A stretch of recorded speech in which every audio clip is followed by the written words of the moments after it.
Well, hello there, ladies and gentlemen. I'm up here in the beautiful sunny West Cork and rainy West Cork. In fact, I'm just about to get hit by a shower over there. Kind of already in it.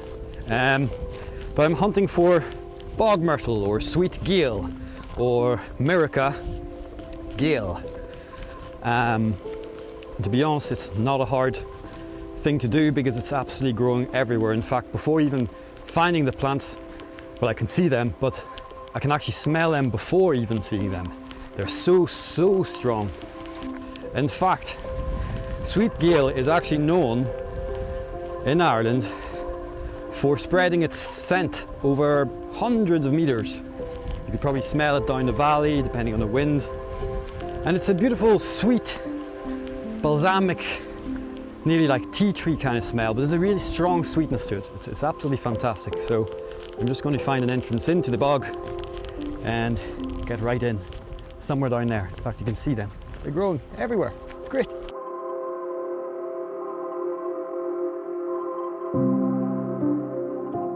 And here we've got the beautiful boglands.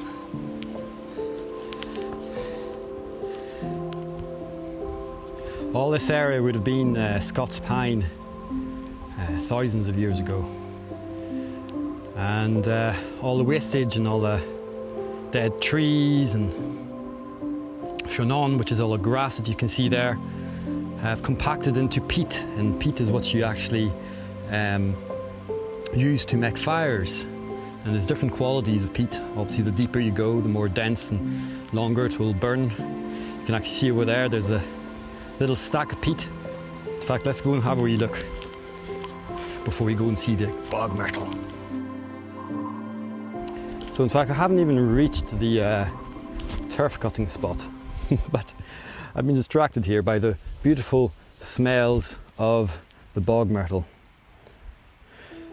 And what's interesting is, on account of its smells, it was used to repel insects such as midges. In fact, I know of some people who make hydrosol water, which is through a distillation process, to make a bit of a spray against insects. And in fact, in West Cork, the dried crushed leaves were put into bedding to avoid mites and lice and all sorts of little creatures you don't actually want in your bed. It is such a wonderful plant, and it grows abundantly. If you see as far as the eye can go, all these areas are covered in bog myrtle. It is unbelievable, and it's unique to boglands in general. So after you've cut the turf and you've laid it all over the floor, if you come back after a few nice dry spells, and you start doing what's called turf kicking, which is just as simple as basically kicking your 3 feet through all the turf that you've laid out on the ground. Just you turn them over and dry them. And in fact, I often tell myself, well, you know, you wonder where Irish tap dancing came from. I mean, if you did enough acreage of turf kicking, you probably get really good muscles. It does get tiring after a while. So there's not that many widespread recorded uses for bog myrtle. And it's strange because obviously it's so fragrant, you'd think that people would have used it a lot more. Well, obviously they did for insect repellents and for the beddings. But another interesting use was to actually use it as a bitter for a beer. So you'd actually add some bog myrtle into your beer. And in fact, I know some people who've made bog myrtle beer, and they do say it has quite an effect. In fact, in Gerard's old Herbal, he kind of says that it'll make you drunk a lot faster. So maybe it makes your beer or your drink more potent. If you have ever tried any bog myrtle beer, well, let me know how it was like. I'd love to try some sometime, so if you know where to get some.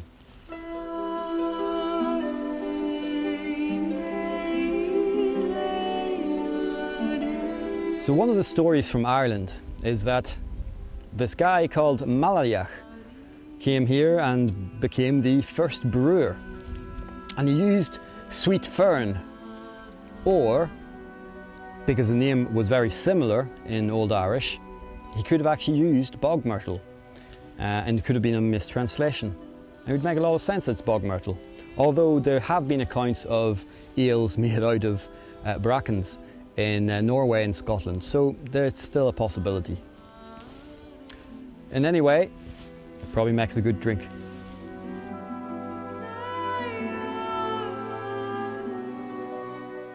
So in Scotland there was this custom among many Christians, but it probably comes from a pre-Christian tradition. And the idea was to chant while harvesting the bog myrtle. And this would bring you goodwill and good luck and protect you from harm, from demons and devils. And I mean, it's quite possible that this came from ancient Druidic traditions, as we do know that they would have probably chanted while gathering their own herbs. They had all sorts of different rituals in that way. But in Ireland, on the other hand, if you were to whip one of your cattle using a bog myrtle stick, this could bring you misfortune, a lot of bad luck, and possibly even the death of your animal. So yeah, just never whip anybody or anything with a bog myrtle, just in case. So bog myrtle is a resinous and very fragrant plant, and in fact it comes from the Myricaceae family, Myricas. And so if you ever made any plant-based products, cosmetic products, you may have came across Myrica wax, and that actually comes from a cousin from South America, which I can't remember the Latin name, it'll be here, but in fact the wax that's produced from them are produced from the berries, and you can actually create the same similar type of wax using the bog myrtles. And what you do is you gather the waxy flowers, or even better the berries, and you boil them up, a whole pile of them, boil them up in water, and then all the waxes will float at the top.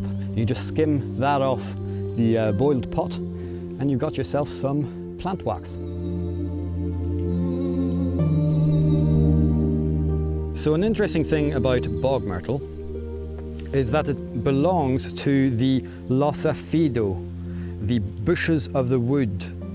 And this was found in the Brehon law. So it was a tree law that categorized 4 different types of categories of trees or plants and shrubs.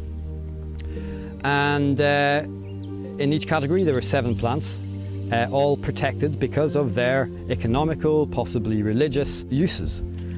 And so the interesting thing about bog myrtle, it was one of the lower classes, so the bushes of the woods, the lords of the woods being the top ones, with oak of course. If you were to cut down a bog myrtle that belonged to me, you would owe me a yearling heifer, so a 1-year-old calf, pretty much. And that was substantial, obviously, because if you had a family, if you had a small hold, you know, so yeah, don't cut your neighbour's bog myrtle. But I mean, it shows how important the bog myrtle was for the economy and for the uses of these people, of our ancestors. And so yeah, I'm really wanting to discover and work around with this plant a little bit more to see what else I can get out of it. So yes, we can make beer, we can get some wax. I wonder about the medicinal effects. So you went out and you gathered some bog myrtle. So what would you have done with it? Well, of course, as I said earlier, crush the leaves, throw them in your clothes, stop the moths, stop the fleas, you know, maybe rub it on your face or make some kind of cream out of it, using goose fat probably back in the day, and you could maybe ward off some of the insect bites like the midges who are incessant around this area.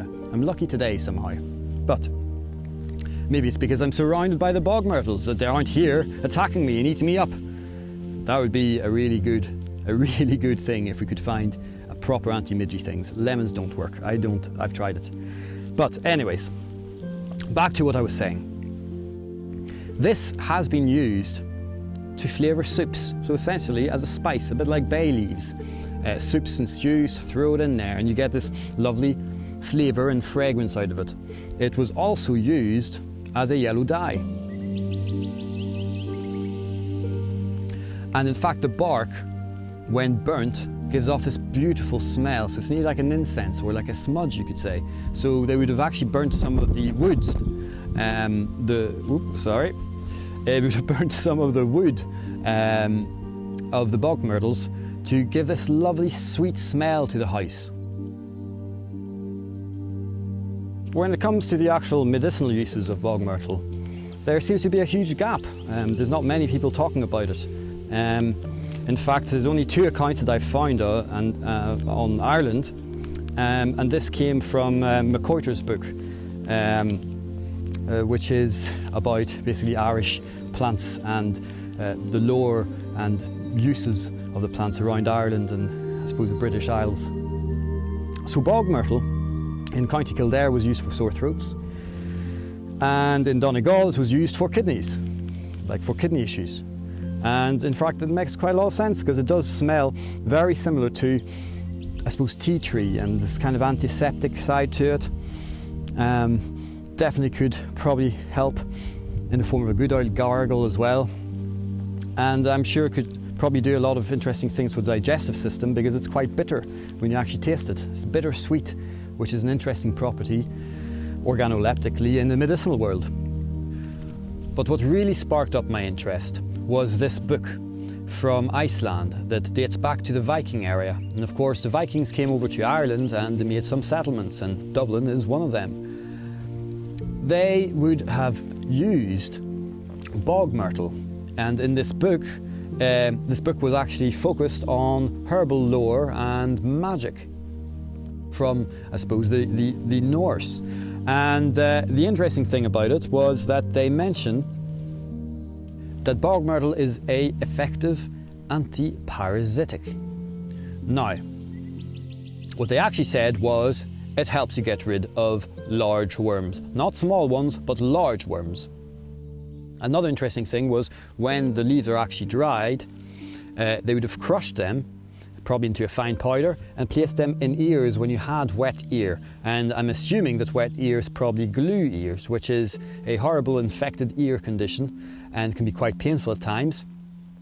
And that would make sense because they were using it as an anti-infective. And in fact, they used it as an anti-infective also topically as well as internally for the likes of a wound. And in fact, it was good for that, but also for stopping blood. It staunches the flow of blood. So if you're out and you got a cut and there's bog myrtle all around you, you could basically take a leaf or a few leaves, chew them up, get a lovely taste, and then put that as a little poultice on your wound to stop the blood from flowing. Finally, a really interesting use that they had for bog myrtle was for what they called fits of the head. Now, if that's convulsions or anything to do with epileptic fits, that's very interesting because there is this therapy where you use essential oils when people go into fits to bring them back out of it. And you can do this by training them when they're coming out of a fit to smell this smell. And then when they go into a fit and you give them the smell, they'll wake up and they, will come out of their convulsions a lot faster. Now, if bog myrtle has any positive properties based on the smells, on the nervous system, or whatever's going wrong in some of these people, it could be one of the perfect essential oils to use for that therapy. Well, folks, I think that's going to be everything for now. The wind's picking up and there's this huge curtain of rain reaching my way very soon. In fact, it's falling upon me right now. But yes, thank you again for watching my videos. I do have a Patreon if you want to contribute for the price of a beer a month or whatnot. Even a once off, it helps, everything helps, but you don't need to, because my whole point is that you get this beautiful information no matter where you are in the world. If you're the other side, in that part of the family, then that's great, you're learning something new about another part of the world. And if you're in Ireland or Scotland or near here and you literally have a backyard filled with bog myrtle, well, now you know a little bit more about it. Anyways, I'm just rambling on here and I'm worried I'm going to get soaking wet. Jeez. Right, bye.